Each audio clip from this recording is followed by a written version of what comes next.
오늘 아침 일라디오. 안녕하십니까. 오늘 아침 일라디오 아나운서 정은혜입니다. 오늘 새벽 1시 13분 전남 고흥 나로 우주센터에서 누리호 4차 발사체가 힘차게 우주를 향해 올라갔습니다. 발사장을 찾은 시민들, 또 늦은 시간까지 생중계를 지켜보신 분들 모두 가슴이 뜨거웠을 텐데요. 이후 이어진 지상과의 교신도 성공적이었습니다. 누리호는 예정한 궤도에 정확히 안착을 했고요. 우리나라가 독자적인 우주 수송 능력을 갖춘 국가임을 증명할 수 있게 됐는데요. 특히 이번 발사는 정부와 민간 연구기관이 함께 성공시킨 첫 민관 공동 발사라는 점에서도 중요한 전환점이 될 것으로 기대하고 있습니다. 이번에 우주로 올라간 위성들의 임무도 매우 다채롭습니다. 지구의 오로라와 대기광, 자기장 변화를 살피는 위성부터 우주 미세중력 환경에서 생체 조직을 3D 프린팅하는 실험까지 우주 환경 연구에서 미래 의학 기술까지 영역이 넓습니다. 말 그대로 작은 연구소 13개가 한꺼번에 우주로 떠난 셈입니다. 모쪼록 모든 위성들이 각자 맡은 임무를 잘 완수해서 우리의 우주 시대가 한 걸음 더 앞서 나가는 계기가 되길 기대해 봅니다. 11월 27일 목요일 오늘 아침 일라디오 출발합니다.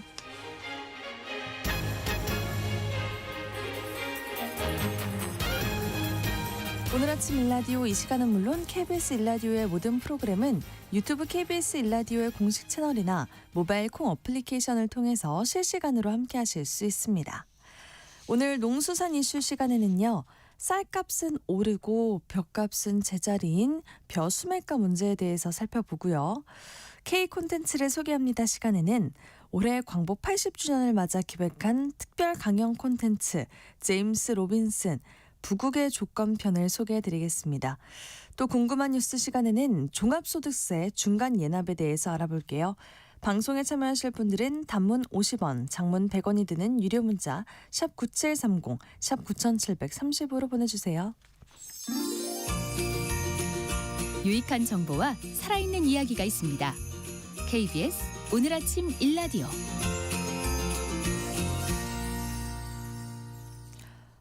올해 쌀 생산량이 예년보다 적습니다. 이상기후와 재배 면적 감소 때문인데요. 그러다 보니까 요즘 쌀값이 많이 오르고 있죠. 그런데 농민들의 벼농사 소득은 줄고 있습니다. 농민과 농협, 양측이 수매가 협상을 벌이다 나락을 쌓고 항의하는 일도 벌어지고 있다는데요. 오늘 농수산 이슈에서는 쌀값은 오르는데 벼값은 큰 변화가 없는 농촌의 벼 수매가 문제에 대해서 짚어보도록 하겠습니다. 한국농정신문 원재정 기자 전화 연결되어 있습니다. 안녕하세요. 네, 안녕하세요. 한국농정신문 원재정입니다. 네, 먼저 올해 쌀 생산량부터 짚어주시죠. 네, 국가데이터처가 지난 13일 벼 재배 확정 면적하고 햅쌀 생산량 최종 전망치를 발표했습니다. 올해 쌀 생산량 최종 전망치는 353만 9천 톤인데요. 지난해 생산량 358만 5천 톤보다 한 4만 6천 톤가량 적습니다. 쌀 생산량이 적어진 건 날씨의 영향이 컸는데요. 이 깨씨 무늬병이 크게 늘어났고 또 벼가 여물 때 일조량이 너무 부족했습니다. 게다가 정부가 쌀이 너무 많이 생산된다면서 벼를 줄여 심는 정책을 강제하면서 재배 면적 자체도 줄었습니다. 올해 벼 재배 면적은 전년보다 2만 헥타르나 감소한 67만 8천 헥타르입니다. 그렇군요. 이상기후는 계속될 것 같은데 정부의 감산 정책 기조가 바뀌지 않는다면 쌀 생산량이 더 감소할 것 같은데요? 네, 맞습니다. 농림축산식품부가 지난 10월 이 수학기 쌀 수급 안정 대책을 추진하면서 예상한 쌀 수요량이 340만 9천 톤이거든요. 그러니까 이 올해 생산되는 쌀 353만 9천 톤에서 수요량을 빼면 한 13만 톤가량 남습니다. 정부가 시장 격리로 10만 톤을 빼내니까 결국 순수하게 남는 쌀은 3만 톤 수준이 되는 겁니다. 여기서 하나 짚어봐야 할 것은 농촌 현장에서는 정부가 발표한 쌀 생산량보다 더 감소했을 거라 예상하고 있다는 점입니다. 쌀은 한 번 생산하면 내년 수확기 때까지 1년을 먹어야 되는데요.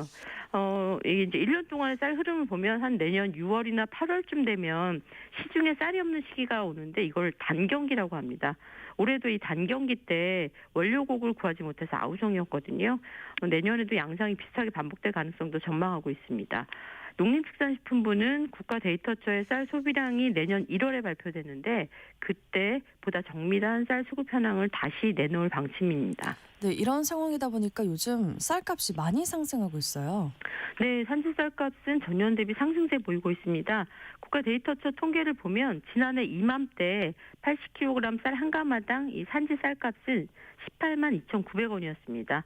근데 뭐 80kg 한 가마씩 쌀을 사는 집은 거의 없으니까 마트에서 흔히 판매하는 이 20kg 소포장 요걸로 기준을 좀 따져보면 지난해 기준 산지 쌀값은 4만 5천 원이고요.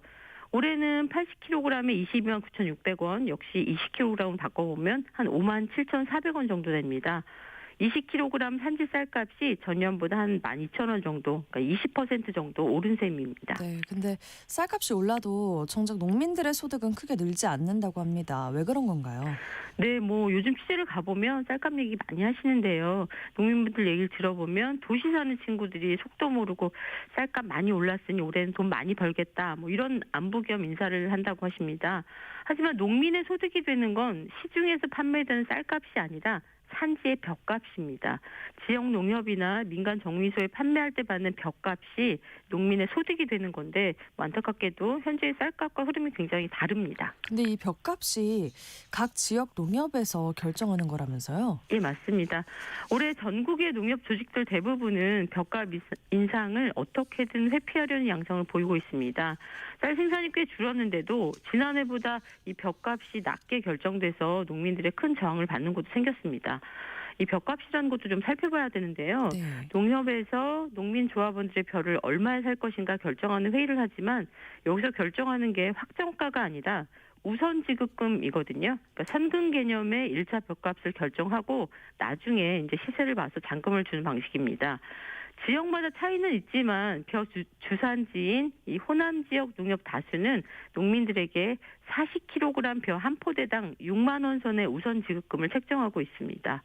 뭐 쌀값이 오른 만큼 벼값을 올려주기엔 부담스러운 농협들이 일부만 먼저 농가에 지급하고 나머지 금액은 타 지역 농협의 벼값 결정이 어떻게 되나 눈치 보기를 하고 있습니다. 네, 확정가보다 낮은 임시 벼값인 그 우선 지급금이 소비자의 쌀값 상승세와 별개로 형성되고 있는 거네요. 네, 맞습니다. 농협에서 벼 우선 지급금이 이제 40kg에 6만 원이라면 이거 이제 민간 정미소에서는 이거보다 한 3, 4천 원 더 주고 사고 있는데요. 민간 정미소 입장에서는 원료곡을 많이 쟁여두었다가 내년에 이 쌀 단경기 때 쌀이 부족할 때 팔면 시세 차익이 크다 보니까 민간 정미소는 농협보다 조금 더 주고 이 원료곡을 구입하고 있습니다. 그런데 이제 돈이 급한 농민들 입장에서는 6만 4천 원에 민간 정미소에 파는 경우가 굉장히 많거든요. 네. 그러면 이제 결국 농민들은 올해는 40kg 벼를 8만 원 정도는 받아야 된다. 그게 공정하다. 이렇게 얘기를 하고 있지만 결국 벼값은 6만 원대 초반에 결정이 되고 올해 산지쌀값의 시세를 전체적으로 낮추는 역할을 하게 됩니다. 네, 그럼 농협이 벼의 우선 지급금을 더 높이지 않은 이유가 있을까요? 예, 농협에서는 지난해에 벼를 판매하고 남은 적자가 남았다 이런 이유를 가장 많이 대고 있습니다. 그러니까 작년에 손실을 만회하려면 올해 수매가를 최소한으로 인상해야 한다는 건데요. 이 과정에서 농협과 농민들의 이 농농 갈등이 커지고 있고요. 급기야 이 나락 적재 투쟁까지 벌어지고 있습니다. 전국 농민의 총연맹 광주전남연맹에서는 지난 14일 전남 무안에 있는 농협중앙회 전남지역본부 앞에 이 벼가 가득 담긴 톤백 77개를 쌓아놨고요.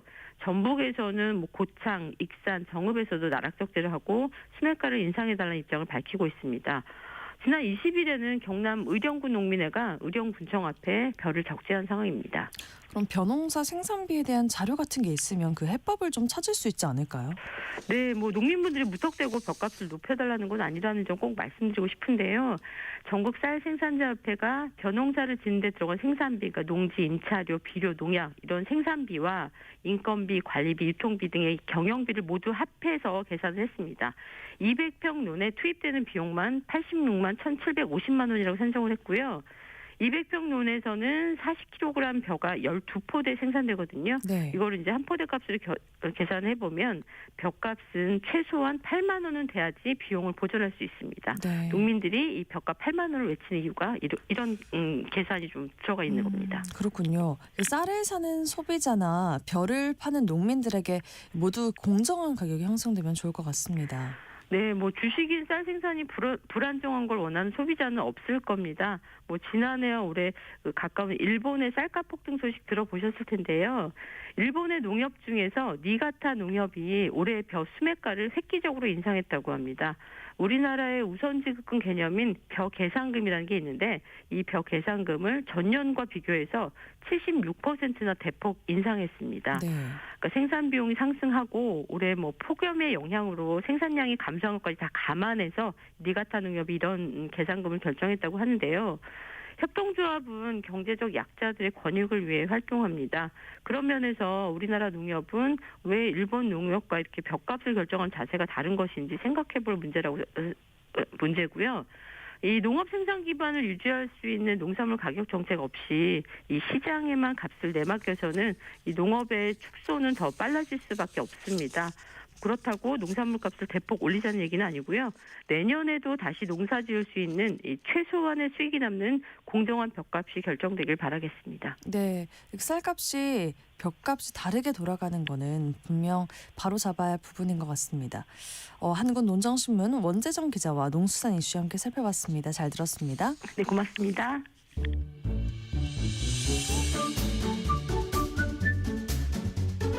아침을 여는 기분 좋은 습관. KBS 오늘 아침 일라디오.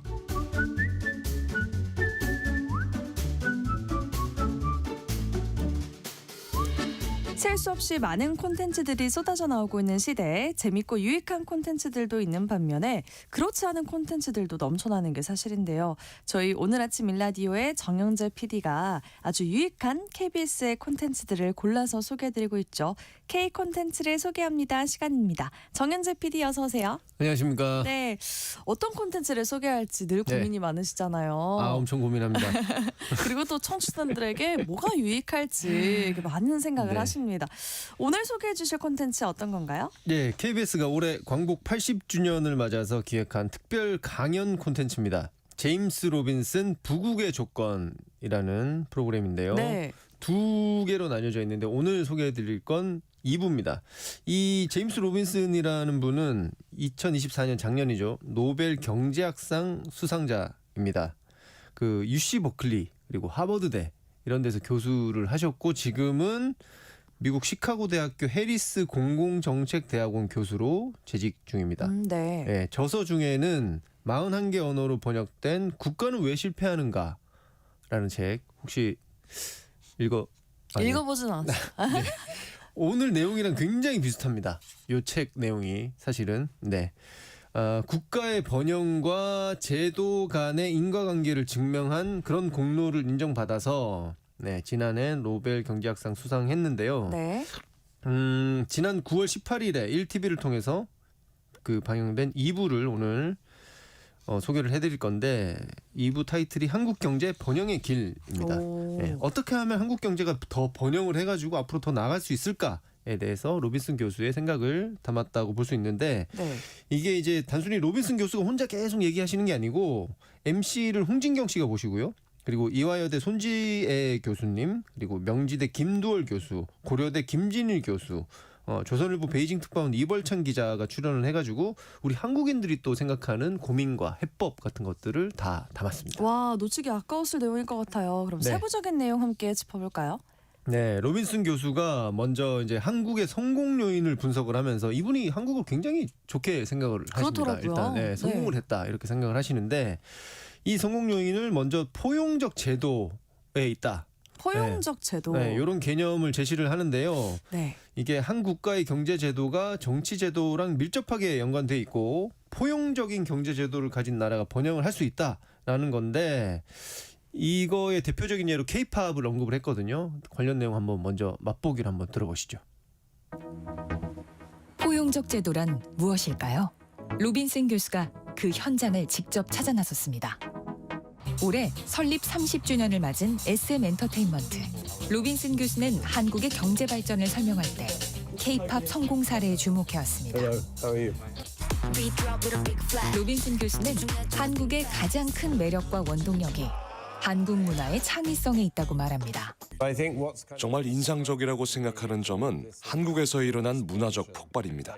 그리고 이것은 물론 경제와도 연관성이 있습니다. 정부는 일종의 기반을 마련하는 역할을 합니다. 교육에 투자하고 법치주의를 확립하며 모든 인재가 정상에 오를 수 있도록 하는 포용적인 사회를 조성하는 것이죠. 이런 문화적 폭발은 경제적 성공과 밀접하게 연결되어 있습니다. 경제가 이렇게 성공한 이유는 뭘까요? 한국은 한국 국민의 재능을 발휘하게 하는 법을 배웠기 때문입니다.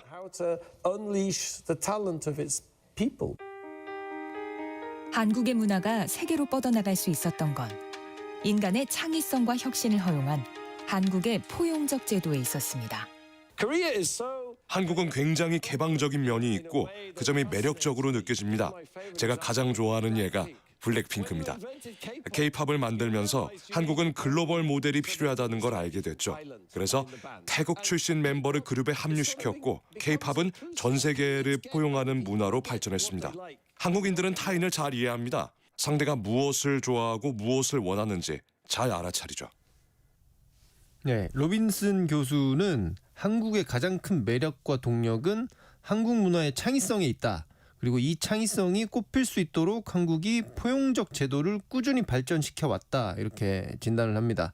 동시에 정부의 역할이 규제가 아닌 지원에 있었다. 이런 거를 강조를 합니다. 와, 네. 포용적인 제도 또 지원 이게 뭔가 자유로운 분위기랑 좀 연관이 되는 것 같은데요. 그렇죠. 네. 이 포용적인 제도를 갖춘 대표적인 나라라고 하면 미국을 꼽을 수가 있겠죠. 네. 네. 개인의 자유가 폭넓게 인정되면서 그리고 경제적인 번영을 가장 크게 이룬 나라 하면 미국인데, 근데 로빈슨 교수는 이 미국의 이런 번영의 이면에 드리워진 그늘 이런 거에 대해서 경고를 합니다. 네, 미국 GDP가 세계 최고잖아요. 네. 근데 그런 번영이 소수의 엘리트에게만 집중되고 있다고 합니다.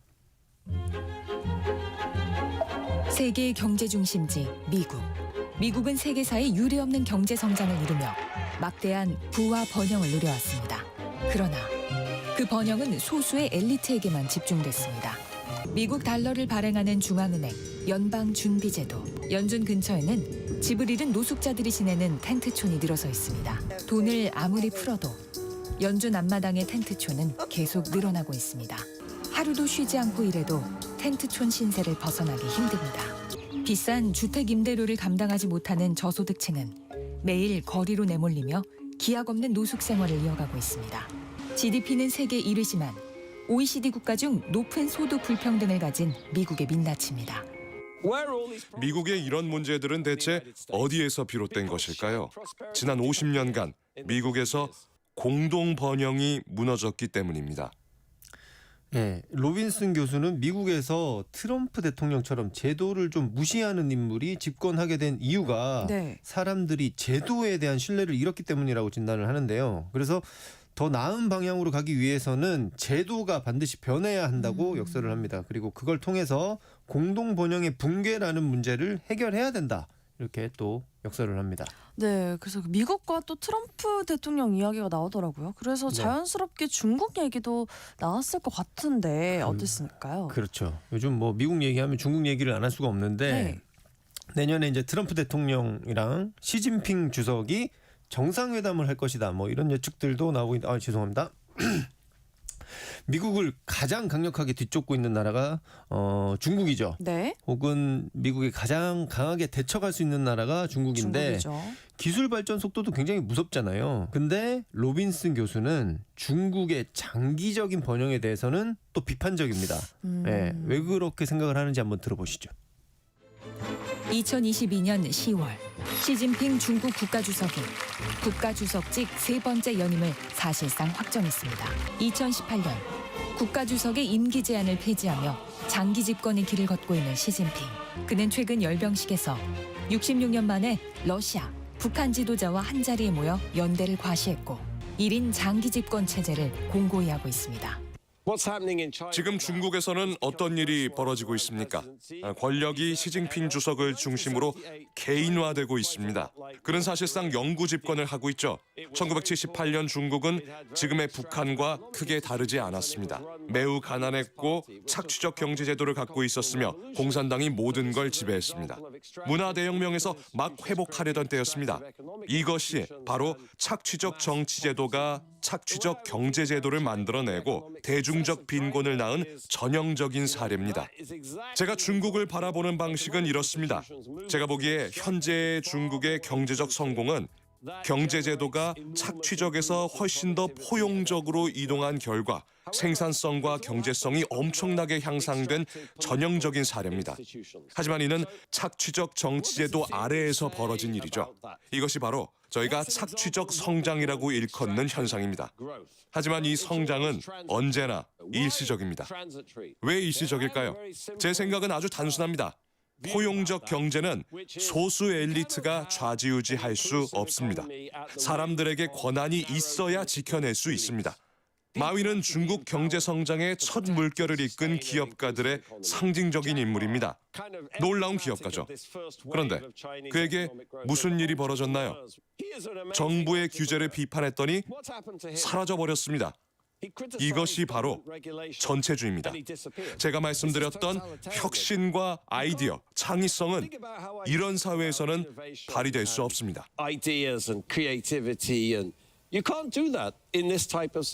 네, 저희가 앞서서 짚어봤듯이 중국은 국력이 그 네. 예전에 비해서 비교할 수 없을 만큼 커졌잖아요. 엄청 커졌죠. 네. 특히나 AI 분야에서는 이제 미국을 위협할 수 있을 만큼 그 기술 발전이 정말 빠르게 이루어지고 있어요. 그렇죠? 네, 그렇습니다. 굉장히 발전이 많이 돼 있는데 그럼에도 불구하고 로빈슨 교수는 예전 소련 사례를 들면서 이런 중국의 기술 발전, 경제 성장 역시나 착취적이기 때문에 일시적일 수밖에 없다 이렇게 지적을 합니다. 네. 중국의 제도는 현대적인 포용적인 경제 제도와는 양립을 할 수가 없다 이렇게 또 얘기를 하는데요. 더 큰 문제가 있어요. 더 큰 문제는 뭐냐면 이 AI 기술이 양극화를 심화시킨다는 점에 있는데요. 그것과 관련된 내용 또 한번 들어보시죠.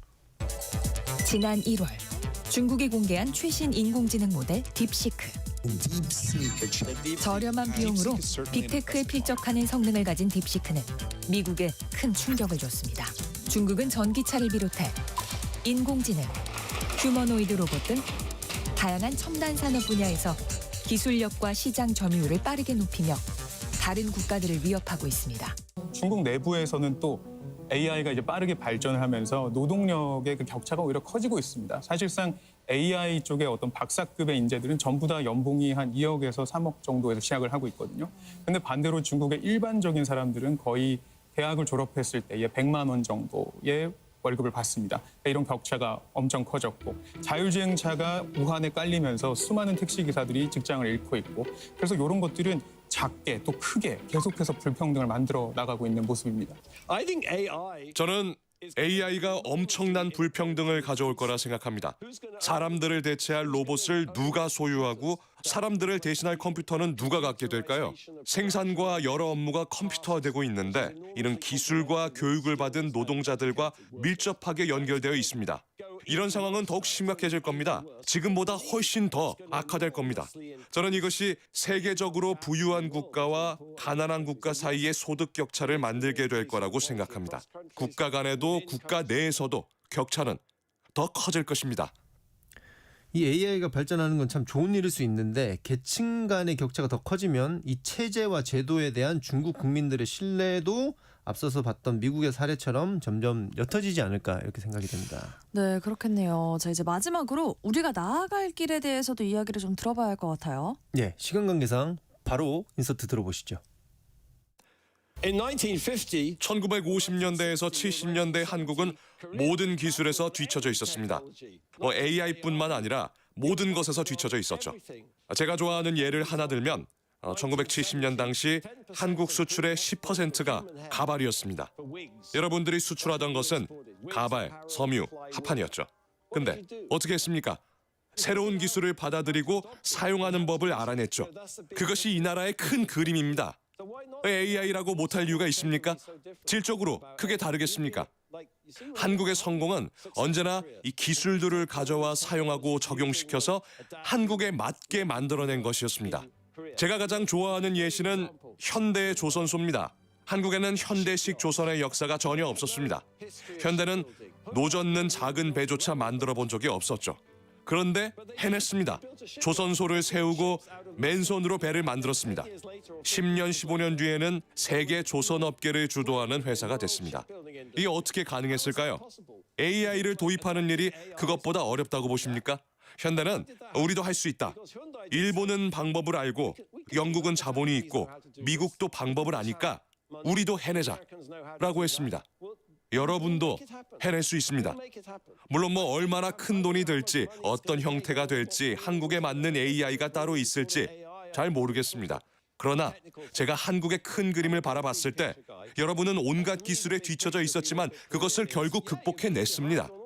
그래서 저는 여러분이 다시 해낼 수 있을 것이라 확신합니다. 네, 제가 인서트에는 다 담지는 못했는데 다른 출연진들이 던지는 화두나 통찰들도 충분히 곱씹어볼 만한 얘기들이 많으니까요. 한번 찾아보시면 좋을 것 같습니다. 네, 정현주 PD 오늘도 정석껏 만들어진 이 K 콘텐츠에 대한 소개 잘 들었습니다. 고맙습니다. 고맙습니다.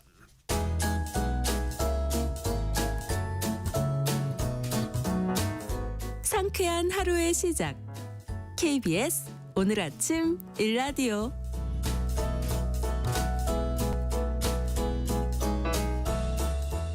사업자들은 늘 세금을 신경 써야 하는데요. 이번엔 종합소득세 중간 예납이 12월 1일까지입니다.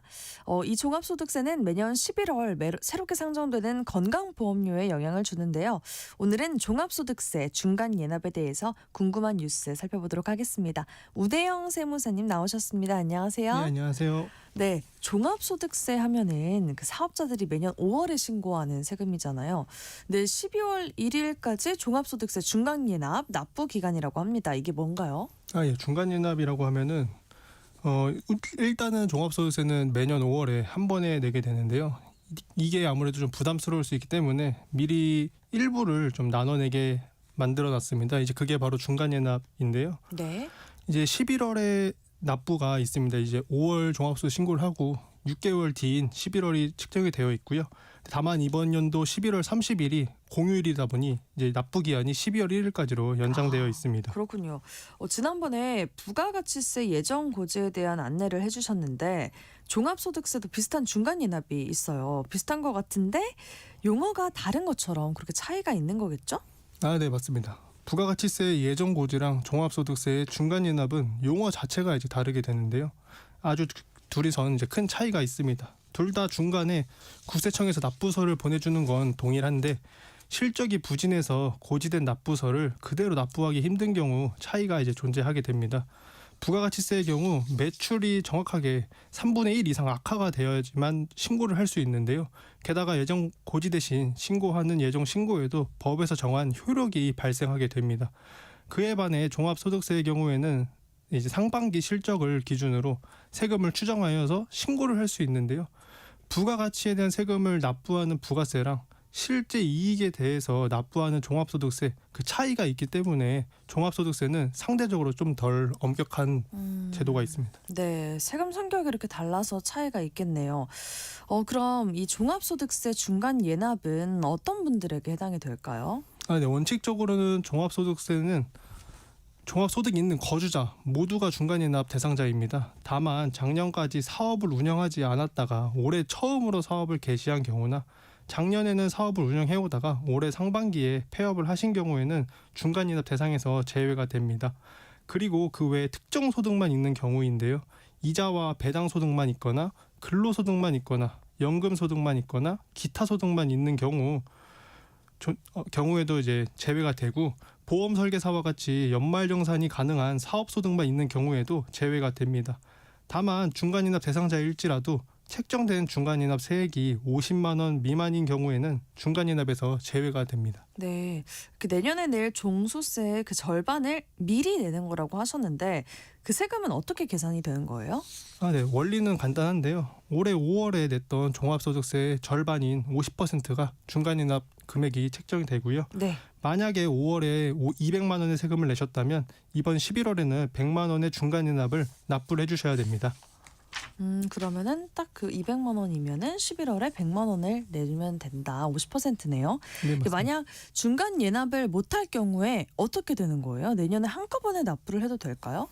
네. 중간인합은 우선 법정 기한까지 납부를 꼭 해주셔야 되는데요. 이번 납부 기한은 11월 1일까지입니다. 근데 다만 말씀해주신 것처럼 부득이하게 납부가 어려운 경우에는 그냥 납부를 안 하는 것이 아니라 중간 예납 추계액 신고라는 제도를 통해서나 분납을 통해서 가산세를 피하셔야 합니다. 기한을 넘기게 되면 납부지형 가산세가 붙기 때문에 하루하루 이제 이자가 쌓이게 되는데요. 우선 말씀드린 분납의 경우에는 납부할 세액이 1,000만 원을 초과하는 경우에 11월 30일과 내년 1월 31일까지 납부를 각각 절반씩 하실 수 있습니다.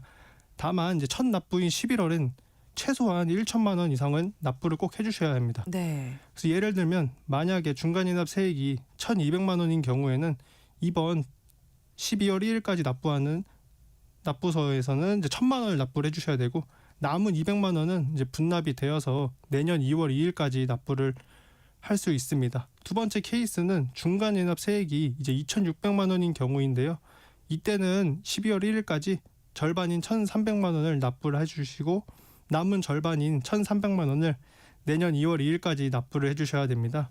중간인합 분납은 이제 별도 신청은 아마 필요하지 않습니다. 다만 이제 내년 1월 초에 분납된 고지서가 추가로 발송될 수 있기 때문에 그 부분도 꼭 체크를 해주셔야 합니다. 네. 근데 올해 사업이 잘 안 돼서 중간 예납이 더 부담스러울 수도 있을 텐데 그럴 경우에는 부담을 좀 덜 방법은 없을까요? 네, 맞습니다. 부담을 덜 수 있는데요. 이제 말씀드린 중간인합 추계액 신고를 통해서 부담을 덜어낼 수 있습니다.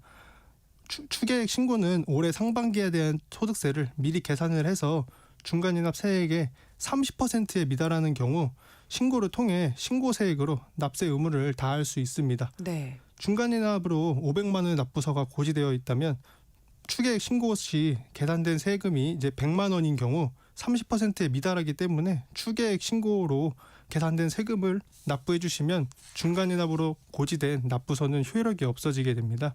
그리고 추계 신고에서도 분납이 가능한데요. 추계 신고로 납부할 세액이 1,000만 원을 초과한다면 앞서 말씀드린 것처럼 분납을 통해서 납부 부담을 덜어내실 수 있습니다. 네, 기억해 주시면 좋겠습니다. 그리고 이달부터 건강보험료가 달라진 분들 있으시죠? 네, 맞습니다. 2023년 대비 2024년도 소득이 변동이 있는 경우 아마 이제 곧 보험료가 변경된다는 통지서를 받으실 텐데요. 보험료율은 이제 그대로입니다. 작년과. 네. 다만 이제 소득에 비례하여 보험료가 증감하기 때문에 소득이 증가하는 경우엔 보험료도 따라서 증가를 합니다. 보험료율은 이제 내년부터는 또 변경이 되는데요. 2025년도 현재는 보험료율은 이제 7.09%이고 장기 요양 보험료율은 이제 그 책정된 건강보험료의 12.95%입니다. 다만 2026년도부터는 건강보험료는 이제 0.1%가 인상이 되어 7.19%로 책정되고 장기 요양 보험료율도 따라 인상이 돼서 건강보험료의 13.14%로 인상이 예정되어 있습니다. 네, 지역 가입자의 건강보험료를 결정하는 그 기준이 되는 것도 종합소득세라고 하잖아요. 어떻게 연결되어 있을까요? 네, 말씀드린 것처럼 이제 소득에 비례해서 보험료가 증감하는데요. 말씀드린 소득이 이제 종합소득세 계산할 때 기준이 되는 사업소득 금액입니다. 이제 10월까지는 2023년도 소득에 대한 건강보험료를 납부하셨을 텐데요. 이제 앞으로 11월부터는 2024년도 소득에 대한 건강보험료를 1년간 이제 납부를 하게 됩니다. 네. 그래서 2024년 소득을 2025년 5월에 신고를 하게 되는데 보험공단에서는 해당 소득 자료를 전달받는 데까지 시간이 있기 때문에 좀 반영되는 데 차이가 있습니다. 그러면은 이달에 달라진 건보료는 작년 소득에 대한 종소세가 반영이 된 거라고 보면 될까요? 네, 맞습니다. 지금까지 내신 보험료는 앞에 말씀드린 것처럼 재작년 소득에 대한 건강보험료이고요. 앞으로 변경되는 보험료가 작년 소득에 대한 건강보험료입니다. 그렇기 때문에 2025년 소득에 대한 건강보험료는 이제 지역가입자 기준 2026년 11월에 변경이 예정되어 있습니다. 소득 발생 시기랑 건강보험료 납부까지 시간 차이가 이제 많이 있기 때문에 청취자 여러분들께서는 미리 꼭 염두를 해주셨으면 좋겠습니다. 네, 늘 헷갈리기가 쉬운 것 같습니다. 이런 시차 때문에 사업자들이 세금을 신고할 때 주의해야 할 점 있을까요? 네. 올해 소득이 이제 과거 대비 많이 증가를 한 경우 건강보험료까지 꼭 대비를 해주셔야 되는데요. 이제 저는 상담을 드릴 때 건강보험료를 약 이제 8%로 책정을 합니다. 그래서 만약 올해 매출에서 이제 경비를 뺀 소득 금액이 1억 원 정도가 된다면 연간 납부해야 할 보험료는 8%인 이제 800만 원 정도가 되실 거고요. 이를 이제 매달 약 6, 70만 원으로 나눠서 납부를 하게 되십니다. 이제 세금 같은 경우에는 이제 일시적으로 납부를 하지만 건강보험료는 이제 매월 고정료로 납부를 하셔야 되기 때문에 체감상 부담이 크실 수 있습니다. 그렇기 때문에 연말 혹은 종합소득세 신고 시 건강보험료에 대해서도 미리 한번 체크를 해주시면 좋을 것 같습니다. 네, 신고 금액에 건보료를 얼마나 올릴지 감안해서 소득과 경비를 어떻게 관리하는 게 좋을지 궁금합니다. 건보료 부담을 좀 줄일 방법 있을까요? 네. 건강보험료를 줄이는 방법은 결국 이제 종합소득세 절세랑 비슷한데요. 누락되는 경비가 없도록 하여야 합니다. 종합소득세는 이제 실제 장부를 토대로 신고하는 방법과 국가에서 정한 비율로 경비를 추정하여 신고하는 방법이 있습니다. 이제 추정하여 신고하는 방법이 이제 추계 신고라고 하는데요. 추계 신고로 신고를 진행하시는 경우 일정 비율을 경비로 보고 세금을 계산하기 때문에 실제 소득보다 높은 소득 금액으로 책정이 될 수가 있습니다. 이를 막기 위해서는 아무래도 장부로 신고를 하시는 방법이 제일 좋고요. 실제 경비를 반영한 신고가 종합소득세랑 건강보험료 모두에서 유용하실 수가 있을 것 같습니다. 아까 추계 신고를 할 때 그 일정 비율을 경비로 보고 세금을 계산한다고 하셨잖아요. 혹시 네네. 예를 들어주실 수 있나요? 우선 경비율 같은 경우에는 단순 경비율이랑 기준 경비율이라는 게 있는데 기준 경비율은 단순 경비율보단 좀 더 많이 적어요. 한 절반 정도 되거든요. 그래서 네. 쉽게 말씀드리면 1억 원 정도 매출이 있고 본인의 업종이 경비율이 약 10%라면 10%의 경비인 1,000만 원만 인정을 받기 때문에 소득 금액이 이제 9천만 원으로 되는 거거든요. 다만 실제 장부로서 한 3, 4천만 원의 경비가 있었더라면 그 경비로 신고를 했다면 소득 금액이 6천, 5천으로 줄 수 있었는데 이제 알지 못하여서 추계로 신고하는 경우 그 차이만큼의 소득 금액이 증가를 해서 세금도 증가하고 건강보험료도 증가하는 이제 악순환이 될 수가 있습니다. 아, 그렇군요. 그 상세하게 설명을 해주셔서 이해가 잘 됐습니다. 고맙습니다. 네, 감사합니다. 네, 종합소득세 중간 예납과 건강보험료를 어떻게 대비해야 할지 저희 궁금한 뉴스 시간에 살펴봤습니다. 우대영 세무사님과 함께했습니다. 고맙습니다. 감사합니다. 네, 오늘 비 소식이 있습니다. 돌풍과 벼락을 동반을 하고 우박이 떨어지는 곳이 있다고 하는데요. 또 황사까지 유입될 수 있다고 하니까 출근길에 참고하시고요. 또 그 독감 예방 주사 꼭 맞으시고 독감 철저히 예방하시기 바랍니다. 오늘 아침 일라디오 지금까지 아나운서 정은혜였습니다. 고맙습니다.